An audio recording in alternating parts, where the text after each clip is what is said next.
Okay, we're going to go live to CPAC in a second. By the way, in this hour, we've got Shirley Jacobs from the Daily Telegraph. We also have one of the top experts in transhumanism from Canada. We're going to bring in England and Canada. A lot to talk about. We want to go back to CPAC, and we got the great Chris Buskirk from American Greatness.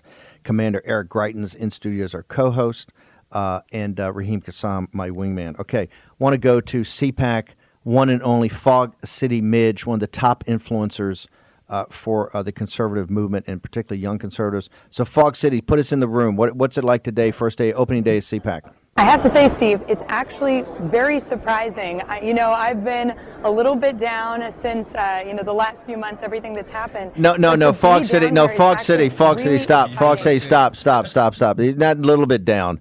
Fog City takes off here in the middle of the night, departs for places unknown, and every time I get a thing from her, is like, it's over! You're not a little bit down, girl. You've been So are you now? Are you now jacked up that you're back at CPAC? Midge. I'm now Doom City Midge. I'm jacked up now that I'm back at CPAC. The energy here is awesome. I'm going to leave behind Doomer Midge, and I'm going to enter my new. Let's take this thing forward. Let's win, Midge. So it's been great. The energy is it's surprising here. There's a lot of familiar, albeit masked faces, but everyone's down here, and I think they're excited to have this reunion. So many people and friends are reconnecting who haven't seen each other all year. And the energy is just really pumped. And overall, what I'm already seeing, what I'm already hearing is that the people who are here are kind of at odds with the establishment. They are making their voices heard, and they are letting the establishment Republicans know that we are the movement now, and that we agree with the Ron DeSantis's of the world. We're with the Matt Gaetz. We are with Donald Trump, and we're not going anywhere. The difference between what you were hearing beforehand and actually seeing people in person, that energy, what was it? People just because they were so separated and just reading all the media. Now they see it in life, and you see this. You see the fight we've got. You see taking on the Biden administration that we are going to win in 2022. What is driving this enthusiasm, particularly among young populists and young nationalists at CPAC?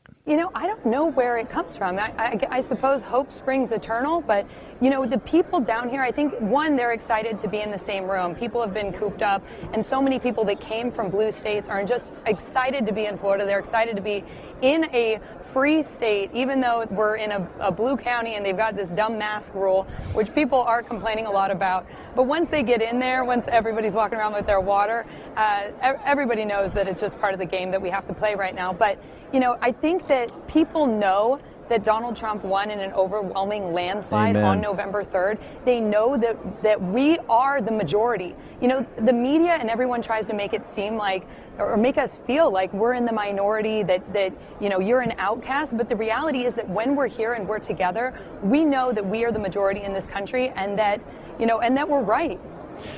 Fox City, how do people? Yeah, I know they've been taking you guys down. They've been suppressing your with the algorithm. But tell people, what are your social media coordinates? How can they follow Fog City Midge, Maggie VandenBerghe at CPAC? How do they do it? So my Instagram is heavily shadow banned, unfortunately, but they can still follow me there at Fog City Midge. I am still posting. You just have to type in the whole social media handle. And I'm also going to be posting updates on my Twitter at Fog City Midge. And we're going to have Fog Cities throughout the entire weekend. Fog City, thank you very much for being Can there. I make one larger point about this that I think is so important? Look at what the left tried to do all through 2020. Separate us. What else did they try to do? Kill fun. I mean, the left came out and they almost single-handedly went out to try to kill comedy, kill fun, and then what happens is you get some nice, good energy, you get some positivity, you get a little sun, you get a little freedom, and what happens? Everybody remembers this is our country. And by the way, Florida's on fire. People down there, they're breathing the free air, the air of freedom. They're excited. Yes. I got to tell you, DeSantis, these guys have done it right. The CPAC guys have done it right. You can tell the energy. And CPAC's a young person's convention. You can feel the enthusiasm already. Okay, Buskirk, what do you want to see? The president's going to talk on a Sunday. You're one of the thought leaders of this movement. What do you want to see coming out of CPAC prior to the President of the United States, 45th President of the United States, taking the stage at 3:30 on Sunday, which we'll be doing a special Reveal America's Voice starting at 2 p.m.? What would you like to see, Mr. Buskirk? I'll tell you what I'd really like to see coming out of CPAC is the same thing I'd like to see coming out of conservatives and in general, which is an idea of how of what it is we actually want. Like we need to get really specific about the things that we want out of politics, as opposed to, I guess one of my frustrations is that, we say, well, our frame is we want freedom and we want liberty, and the left's frame is we want justice, or something along those lines. But let's get really specific. Why don't we say something like we want wages to rise for the middle class, or we want moms to be able to stay home if they want to and raise their kids and not have to get a second job, or we want the middle class to be able to afford housing again, to be able to own their own house, or we want people to live longer. We want the obesity epidemic to go away. Let's get really specific about those things, and then let's find candidates who actually understand that and articulate it and craft policies and go out and let's take over the working class, let's take over the middle class, and let's put people in office who can actually enact these things that improve living standards. Chris, I really admire what you guys do, and I really admire the way you think about these things, because I was looking at the CPAC theme, right? America Uncancelled. And I look at the theme from last year, and it's like no to socialism. We're always saying no to things. It's always kind of this reaction and rejection of things. It's never actually putting up an idea in advance. Take, for example, what's been going on overnight with the Senate parliamentarian, right? Republicans are sort of now doing this mini victory dance about the fact that a procedural thing is stopping the Biden regime getting its $15 minimum wage thing through. But actually, why aren't the Republicans out there saying, hey, we actually believe that people deserve more money in their pockets too. Amen. We just believe in a different way of going about it. And why aren't they suggesting certain ways to get that to Because happen? they don't believe that. They represent the donor class in the big corporations. They certainly don't believe that. That's a problem. Buskirk. Yeah, look, I mean, here's the huge irony of that, Steve, is that elected Republicans think that they're representing the interests of the Fortune 500, which I guess they are. The problem is they don't get anything for it because the Fortune 500 hates them, and they actually are all aligned with the Democrats. So, like, they're doing all this work carrying the water of the oligarchs for free. I mean, it's absolutely absurd. It's counterproductive. I mean, they actually undermine their own electoral base all the time. The last time, I tell people this all the time, the last time that the GOP platform, the official platform of the party, endorsed rising wages was 1956. It was when Eisenhower was running for re-election again. And we need to get back to that. I mean, my sort of one-liner on this to people is I say, the party that is able to say to the American people, we want families to be able to raise 2 children and own a house on a single wage. Amen. If they're able to articulate that in a way that's charismatic and put forward an agenda that makes that a reality in this country, that party is going to win, and they're going to deserve to. Hold it. They're going to govern for 100 years. Yeah, what they're gonna do. And let me tell you also, not only do I admire what Chris does on American Greatness, let's talk about the importance of the point that he's making here. In American history, America was the only country ever that was founded on an idea of what we were going to become. Yep. It wasn't about the past. And the energy in American politics has always been rooted in the creation of the future, not looking back, but thinking about what we can be. And I will tell you, when I was running for office after all of the tragedy of Ferguson, and I said, we're going to make this a state where people support all of our police officers, where that silent majority is supported. We're going to make this a state where we have more and better paying jobs, safer streets, and better schools. There's a lot of energy behind that. Chris is exactly right. We've got to articulate that positive vision. So talking about the silent majority, real quickly, Chris, a guy made I think it might have been Raheem, somebody made a comment yesterday that, hey, Trump is like Goldwater. Goldwater led a movement but lost. Trump led a movement in its early stages and won. Where do you think we are compared to where Goldwater and the conservative movement back from the 50s and 60s?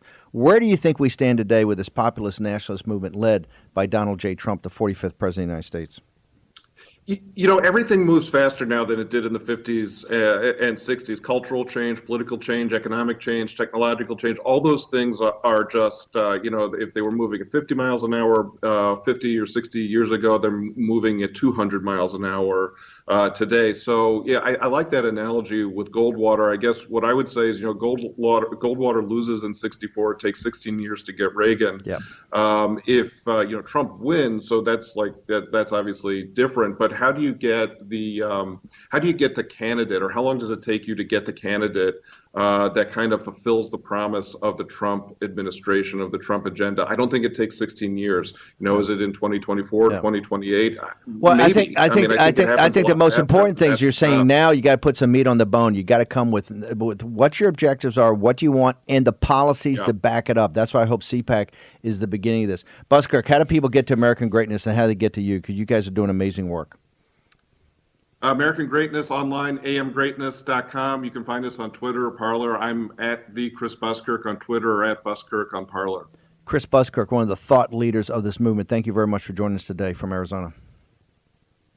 Yeah, thanks a lot. Okay, we're going to go back for another quick hit at CPAC. We got Captain Bannon. So tell me, the youth of America has kind of turned up there. Tell us about the energy. Put us in the room. What is going on, and particularly about this women's sports debate. What is happening?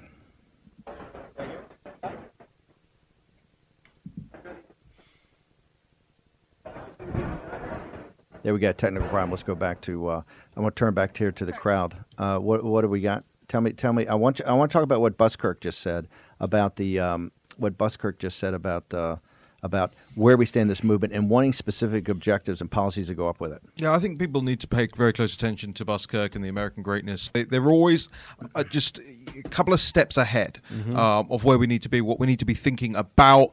It's such a great magazine. And Chris, I think, has a very similar worldview to the people in this room as well, which is that actually it's not even going to be about reforming the Mitch McConnells. That's never going to happen. They're not going to change. Right. Mitch McConnell is never going to change the way he thinks about conservatism as a philosophy, which actually he doesn't think about conservatism as a philosophy. The year he walked out with the Kentucky long rifle and all the NRA guys, they were up there giving a high five as a standing ovation. Yeah. But really looking to the future, what you're going to have to do is find new people and make sure that those people are not being trained to think that conservatism is about a tax cut for a billionaire, or that conservatism is about simply, as simple as just rejecting socialism. That's not what conservatism as a philosophy is. And there are too many entities, organizations, donors, think tanks, all of that, which just push that very, very simple, basic, almost embarrassing definition of conservatism onto young people. Do you see coming out of the CPAC? Do you see these types of things of talking about objectives now and starting to see policy experts come up so we can actually put some flesh on the bone here? So guys like yourselves and others that are going to be out there at the tip of the spear have a big policy base to say, hey, here's what we're different, here's what we want, and here's how we can realign this country politically. Yes, I think it's coming because there is an energy. You see it at the National Pulse. You see it in American Greatness. These are solid pieces. You go out to the National Pulse, you go out to American Greatness, you read those essays, you read those reporting. There's depth, there's solid quality there, and it's stuff that people can take, they can turn, they can translate into an agenda. The outreach, the reason we did so well with the Hispanic working class in the Rio Grande Valley, and we're doing so well with African-American males, working-class African-American males, they understand the policies have a direct positive benefit in their life. It matters. It matters. It matters to them. Both the security aspect of it and the economic aspect of it. And they relate to that, and they will support that, and they will back it. You've got to come with the policies to back things up. Okay, short commercial break. We're going to come back. Very honored to have Shirley Jacobs from the Daily Telegraph, a couple of amazing pieces about Wuhan and the COVID-19 CCP virus. Next in War Room.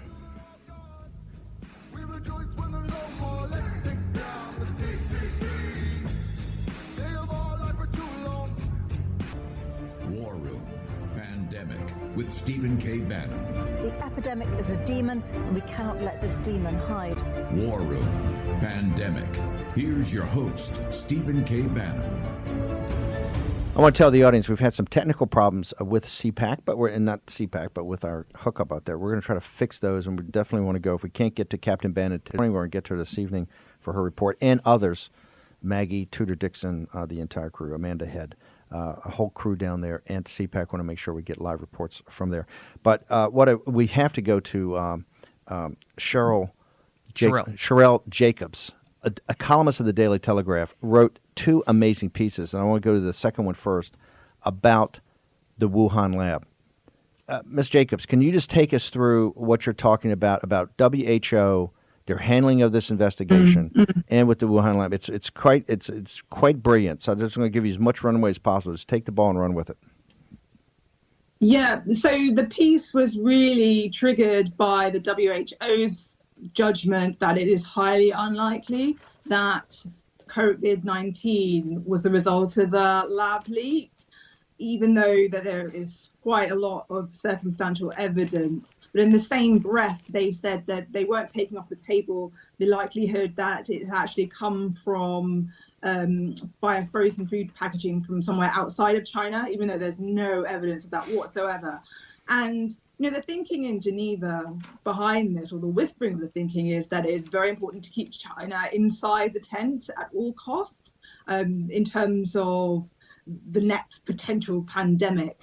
And this is really naive, multilateralist, liberal elite thinking, frankly, this idea, because it doesn't take into consideration the fact that actually China looks at this from a completely nationalist, realpolitik standpoint, and it has no interest whatsoever in kind of helping the rest of the world to create some international architecture where we all work together and detect and zap new viruses. Actually, it would expose the fact that China is a disproportionate threat to the rest of the world in terms of pandemics, that it's probably one of the weakest links in the world in terms of pandemic preparedness. And that is down to all sorts of things, everything from the fact that it has one of the densest animal husbandry in the world, to the fact that it's got frightening levels of rural poverty, which means that when people get sick, they don't necessarily go to the doctor. And when there are local outbreaks of things which could be the next COVID or could be the next bird flu, because of the local level corruption, they can there's been cases of people covering stuff up. Ms. Jacobs, I just want So what I really want... Yeah, just hang on one second. I just want to say, if we can get the cut back into the thing, we always hold the February 10th Financial Times of London, which is a paper I read like Daily Telegraph, cover to cover every day, right? WHO team says Wuhan lab leak, highly unlikely as source of virus. Highly unlikely. Yeah. And here's my point before we go to the rest of your... Why was the world's media, when this happened, didn't bring up any of the conflicts of interest? It took, people like you to kind of have the column afterwards, or National Pulse to kind of talk about the conflicts of interest with some of the people on the team at WHO. And quite frankly, even the American, the Fauci kind of funding of gain-of-function experiments.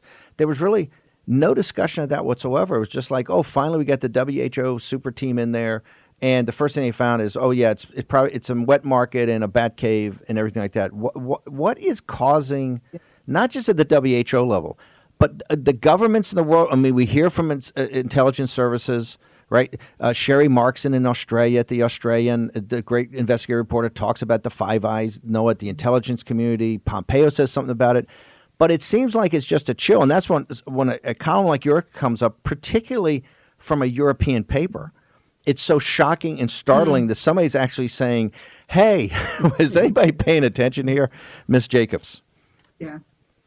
Yeah, I mean, I think it is really worrying, and we're talking here in terms of elite capture. I'm not sure if that's a term which you're using in the United States, but this idea that, so, everything from useful idiots to people who are actually paid agents of China being sort of implicated in their strategic interests. And we've got huge problems here in the UK with everything from our reliance on China for our 5G network being rolled out and whether that could be used for spying, to the the funding, where funding for our universities and schools is coming from. It's coming from a lot of Chinese businesses with direct links to the CCP.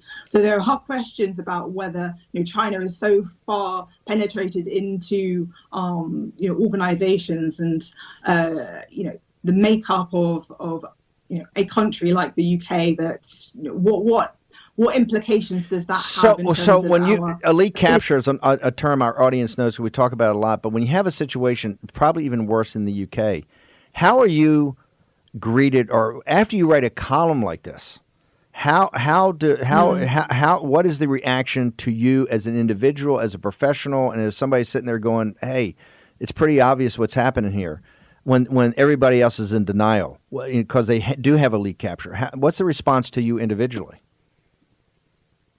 I think that a lot of people are grateful to be using some pieces or pieces of journalism which do ask questions and which does highlight that the fact that there are questions unanswered. I think it is tricky, especially when an institution like the WHO comes out and says that something is highly unlikely, even though statistically we know that this is a really compelling threat to the world. Laboratory leaks in these high security labs, which aren't actually very high security, and study after study coming out saying there's a chance of a leak of bird flu from one of these institutions. So it's actually quite dangerous when things which are plausible become conspiratorial. I want to go now to your second piece about the ability to actually, and people start to normalize this, the ability of the world to actually live with the COVID-19 or the CCP virus or these types of flus, that as you properly identify, hey, this may not be the last problem we got coming in here, because how supervised are things, whether it's a bioweapons program or a gain-of-function experiment or just bad supervision or malevolence or just incompetence, plan on other stuff happening. What do you talk about society, particularly in the UK? You guys are taking a very different attack on this. How do you see us going forward? So I think that here in the UK, we are in a weird situation right now because we have the fastest vaccine rollout of all of the major economies, but we have one of the strictest lockdowns, and the rollout of the vaccine is not really being tied to going back to normality. And there's a worry that we in the UK have treated coronavirus almost like a collective cancer, like something that needs to be completely beaten, completely zapped through these sort of very extreme lockdowns. And to go from that to what people have ideally wanted us to go to, which is treating it more like a chronic illness like flu, which perhaps comes back every year, and we have to try and sort of tackle, but in a putting it into context. I don't think people are ready to accept that. And there's talk of zero COVID. And my personal take is here in the UK, that is not off the cards in terms of the government. The government's strategy is not inconsistent with pursuing ultimately zero COVID at some point in time. You think which is worrying because I don't. You say it's not consistent. I just want to make sure. You said it's not consistent. It's not inconsistent. Inconsistent. It's not inconsistent. So, although it is not the official policy, I wonder whether it is still on the cards that we would pursue a zero COVID strategy, which is ridiculous, frankly. How do people follow you? What's your social media coordinates, and how do people get? How often does your column come out? So my column comes out once a week. I normally do a blog as well. So it's 2 pieces usually a week. They can find me at thetelegraph.co.uk and also on Twitter, Sherelle_E_J. So yeah, please follow me. Sherelle Jacobs. By the way, Raheem, she's a little controversial, as I can imagine. Coming out with this, the Wuhan column alone will make you controversial. Listen, I always know that somebody in the UK is good and trustworthy when I see them getting rave reviews at the Conservative Woman website, which is actually a great conservative website that people should follow at conservativewoman.co.uk. I know, Sherelle, that they've been very very complimentary about you. So it's and obviously I've followed your work for some time as well. Yeah, fantastic work, Sherelle. Really, it's so shocking when they've really said, "Oh, it came from a bat cave, it came from a wet market." Don't look at WHO, particularly WHO's terrible tweets back in January 14, saying there's no community spread after talking to CCP officials. That whole issue's got to be dealt with. Sherelle Jacobs from the Daily Telegraph. Thank you so much for joining us in the War Room. Thank you so much. What makes me feel so great is when you see CPAC and you see people like Sherelle Jacobs and Sherry Markson, this cutting-edge young people, tough investigative reporters, smart columnists. This is why I keep telling people: don't get depressed. We're winning. Yes. You're seeing tougher people. You're seeing smarter people. This rising generation, right, is in young people. People under 40 are taking the lead here, and it's pretty This dramatic. wave of mainstream media lies is going to crash on the rock of the facts, and that's what people are seeing. That wave comes and it looks powerful, it feels powerful, it sweeps a lot of stuff up, but at the end of the day, the rock of the facts are there, and it's crashing, and you're seeing it. You're seeing it in places like American Greatness, National Pulse, columnists who are willing to act with courage. Okay, short commercial break. We're going to be back with Mark Jeftovic from Toronto, Canada. We're going to be talking about transhumanism.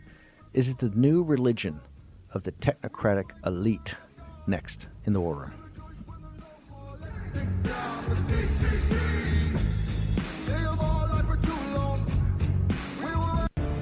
War Room Pandemic with Stephen K. Bannon. The epidemic is a demon, and we cannot let this demon hide. War Room Pandemic. Here's your host, Stephen K. Bannon. Okay, this is signal, not noise, a period right now. And this is, I think, will end up being the most important issue we have to address. As Jerome Revere told us from National Rally the other day, who's one of the cutting edge, not just thinkers, but action-oriented individuals in all of the populist nationalist movement throughout the world. He said that the National Rally, which is Old Front National, remember, he's the senior guy in the member of Parliament, European Parliament, also one of the wingmen for Marine Le Pen, and driving there to take on Macron in 2022 in May for the presidency, which will be one of the top guys in the campaign. He said a year ago they invited the top intellectual in France, which prides themselves in being the cutting edge of this. And remember, France was the nation that was really requested by the countries of the world to oversee the construction of the Wuhan lab, the P4 lab, because of their expertise in the biotechnology and the viruses and the pandemics and all that. Guy came in and gave a talk about transhumanism. And he said his opening line to these people were, and this is a working class populist, I mean, the Front National are the deplorables, right? Opening line is, enhanced man is eternal man, and that man has already been born. And people are like, what are you talking about? The last generation, and I'm over the next days and weeks and months ahead, we're going to take from the top scientific journals, we're going to take from the Wall Street Journal, the Financial Times of London, where the venture capital community is. This is not science fiction. And once you get an idea of what's going on, so many things fall together about council culture and about the tech oligarchs and about their attitude towards people. And that's why we are a populist, nationalist, traditionalist, humanist movement. I realize in the old days people say, no, we're not humanists. Well, hey, guess what? You're on the side of the human race. You're on the side of the Homo sapiens, right? Undecided, unclear of what the other side's on. And that's where our next guest, Mark Jeftovic from Canada, who's written an incredible piece about transhumanism, the new religion of the technocrats or the technocratic elite. But talk about a guy that's signal, not noise, and ahead of it. A year ago, right when the CCP virus was breaking, he came out with his previous book, which is unassailable, about the whole issue of being deplatformed, right?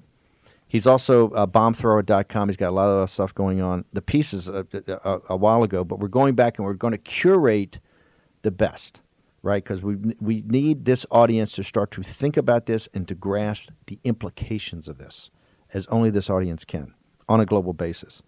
So, Mark, is transhumanism, and transhumanism, if you can define it for us at first, is the enhancement through the convergence of advanced chip design, artificial intelligence, and robotics, which kind of reminds me of my lecture on Made in China 2025, right? The conversion of that with the added part of biotechnology.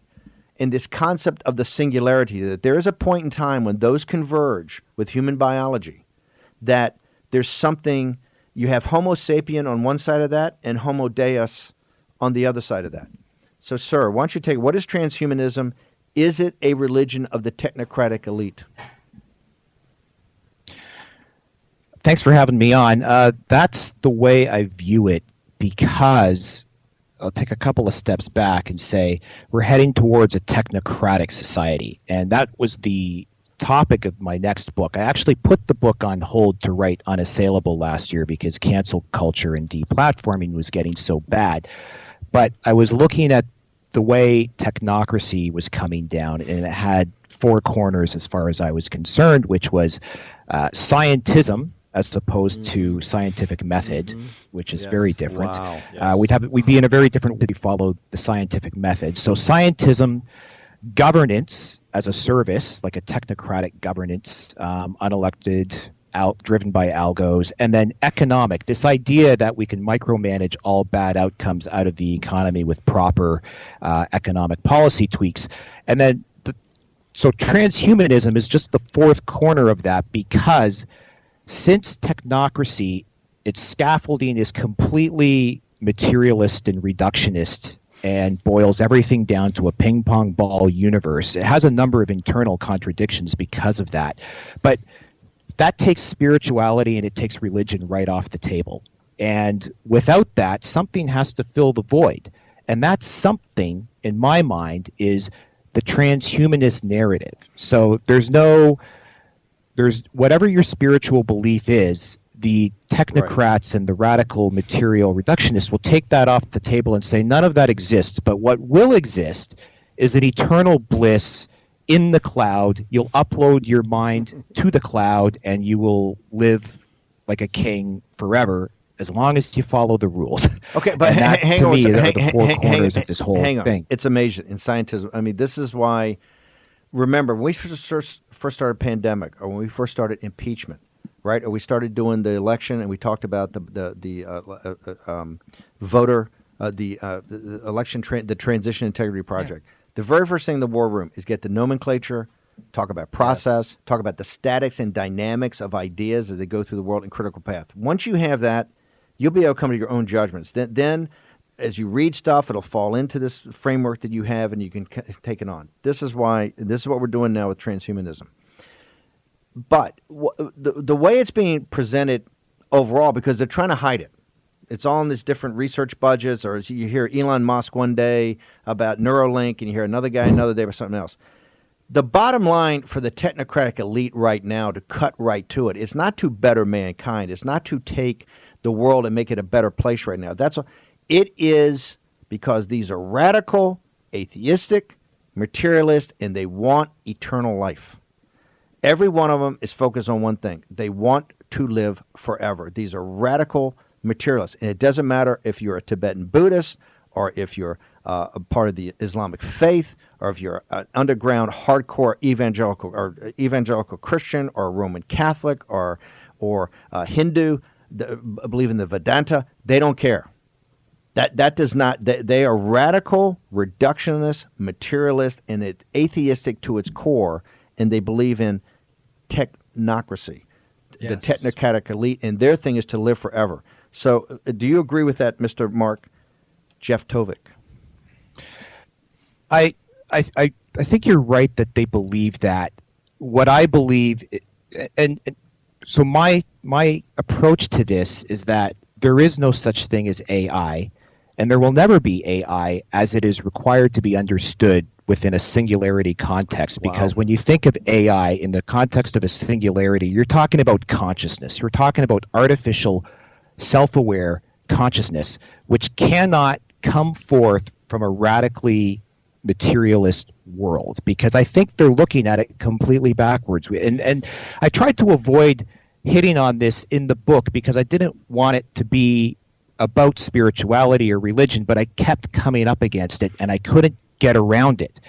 That you either think that consciousness and spirit, or let's take spirit off the table, you either think consciousness comes out of the brain like heat from a toaster, or you think consciousness is something more pervasive, the way a lot of the early quantum mechanics physicists then and now think that there's something underneath the fabric of reality that is non-material, which connects everything. And so where I ended up talking about in this book that I'm working on.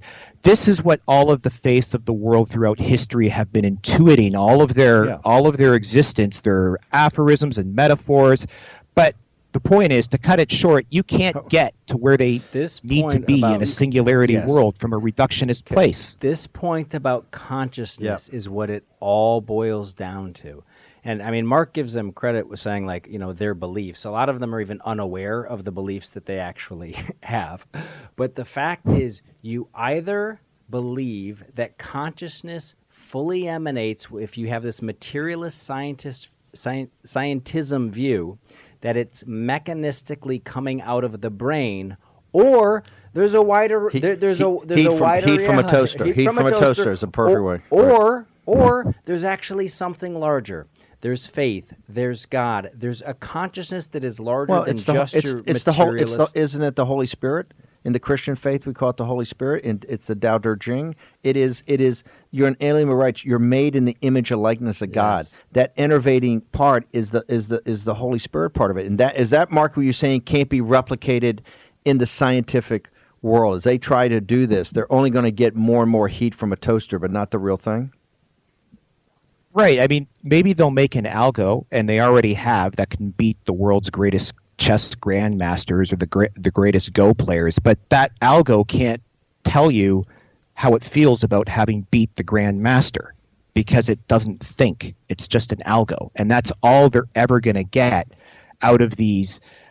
So it brings us actually to one of the the internal contradictions of what I call techno-utopianism, which is that at the very end of the logic, the extremists of the logic, consciousness itself is an illusion. Because if it's just neurons firing in your brain in a biochemical soup that brings up consciousness, well, at the end of the day, your likes and your preferences and your aspirations and your hopes, they're just kind of the result of ping pong balls bouncing around in your head. So your mind, your consciousness is an illusion. And yet, we're going to upload that illusion into the cloud where we can live forever, blissfully unaware that it's an illusion. Now, I mean, that even comes back to these large questions. The Buddhists say life is an illusion, but... You come in 1 second. I just want to jump in here about scientism.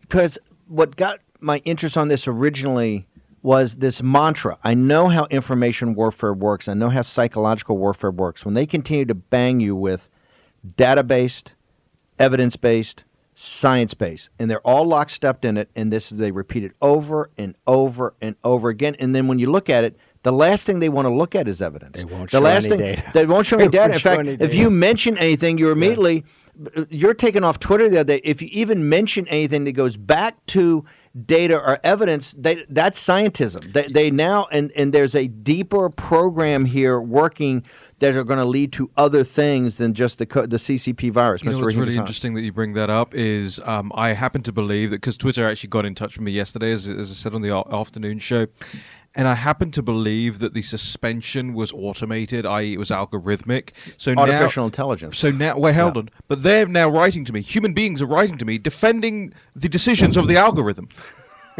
Exactly. They are serfs to the algorithm. The serfs. They do the lower level work. Yeah. The high end, it got you. Mark, we want you to hang over for the next segment because we've got to clean this up. Sure. You're all over this topic, I know. This is really, really important. It's really important because it gets to the fundamental understanding of who we are as human beings, how we relate to each other.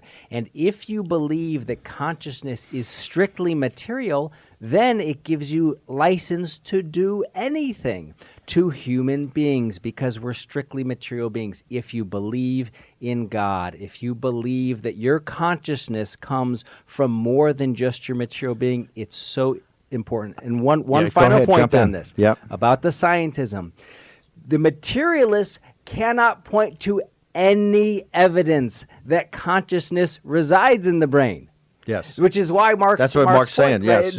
They don't actually, they'll say evidence-based, but where's the evidence for consciousness strictly being material? They don't have it. Remember, the top intellectual in France, enhanced man is eternal man. And that man has already been born. Okay, we're going to take a short commercial break here. We're going to return with the team, Raheem Kassam, Commander Eric Greitens, former governor of Missouri, and, of course, our honored guest, Mark Jeftovic. from bombthrower.com. You are a bomb thrower. This is the subject you need to get grasped now, because as we're going to explain it in the coming days and weeks, so many policy decisions are going to come off this. We're going to return in the War Room just a moment.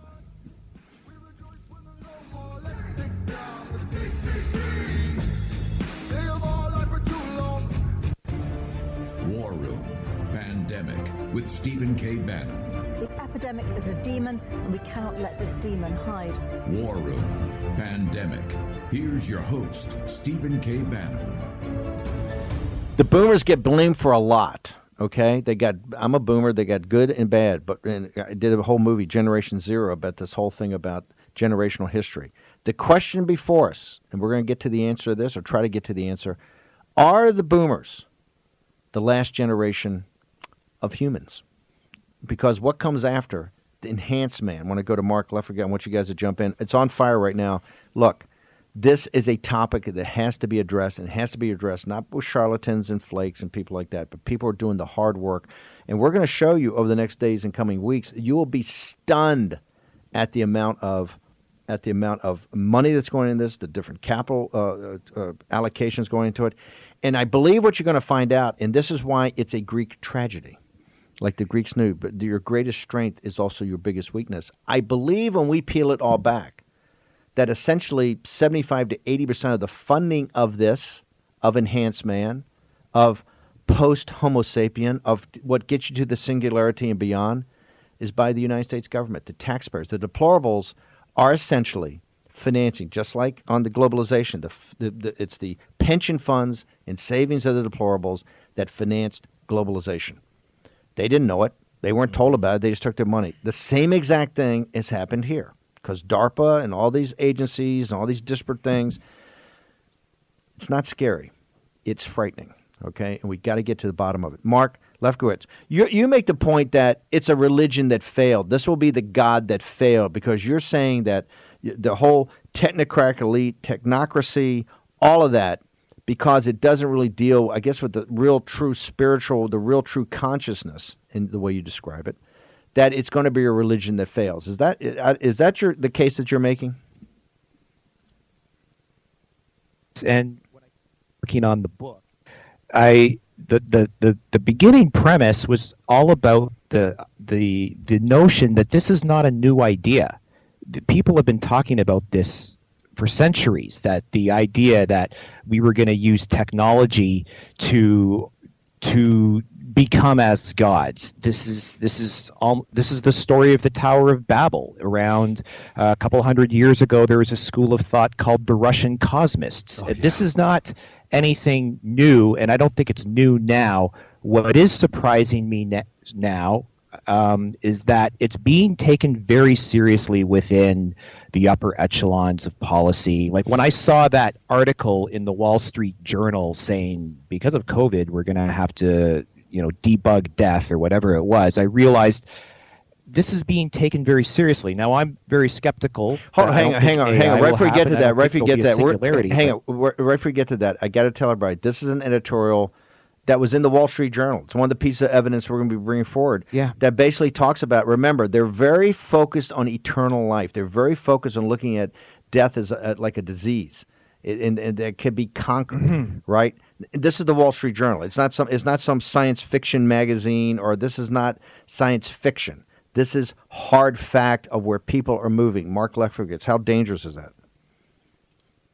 And sorry, I'm cracking up every time you mangle my name. It's Jeftovic. But Jeftovic. Anyway, I'm so excited now. I've got so excited. You got it right the first couple times. Yeah. You mentioned Homo Deus author. His name is escaping me right now. Harari. He's very celebrated. Yeah, Harari. Yes. So he's one of the cream of the crop, and right in the beginning of Homo Deus, there he is. It's like death is a technical problem. So we're going to be able to engineer our way out of this, and that brings us back to this scientism that and that thinking pervades everything. It's why the Fed and the Treasury think that they can print money forever and never have another recession and beat the business cycle, because they have policy tweaks and whiteboards and MMT and things like that are just going to like make all of these bad outcomes go away. And at the very core of it, it's this refusal to accept that life is full of ups and downs. Bad things happen that we don't want to have happen, and we just a properly attuned or adjusted human will deal with adversity and handle problems as they come.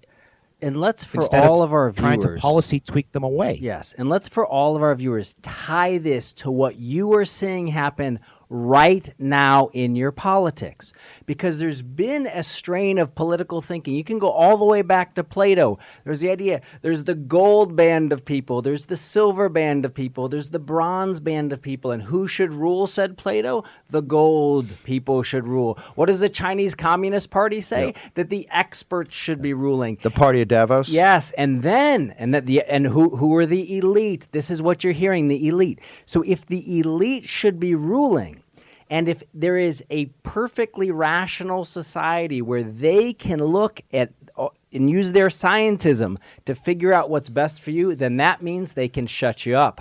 And that's why the big tech guys can come in and shut down your voice. Mark, Jeftovic, can you tell people right now how to get to you? What's your social media coordinates? How do they get to Bomb? How do they get to you? Well, bombthrower.com is obviously bombthrower.com. I do a podcast with a couple of co-hosts called axisofeasy.com, AAXIS of Easy, and I'm the CEO of EasyDNS.com, which is a web host and domain provider up here in Canada, I'm also Stunt Pope on Twitter. Appreciate you, sir. Fantastic. Look forward to having you back. Audience loved it. Podcast today, Mr. Rahim Kassam? Yeah, I've got quite a lot of different... From the sublime to the less sublime. From the sublime to the ultra sublime. We've got a lot of things going on today. One of the things I really want to dig into so that people are aware of it is what's one of these big stories coming out of the United Kingdom at the moment is the influence of Boris Johnson's fiancée on the policies of the British government.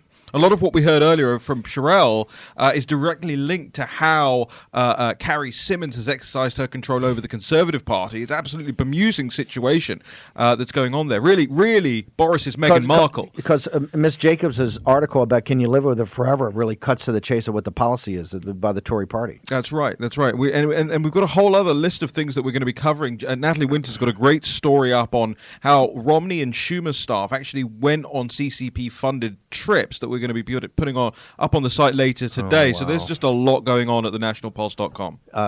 Commander?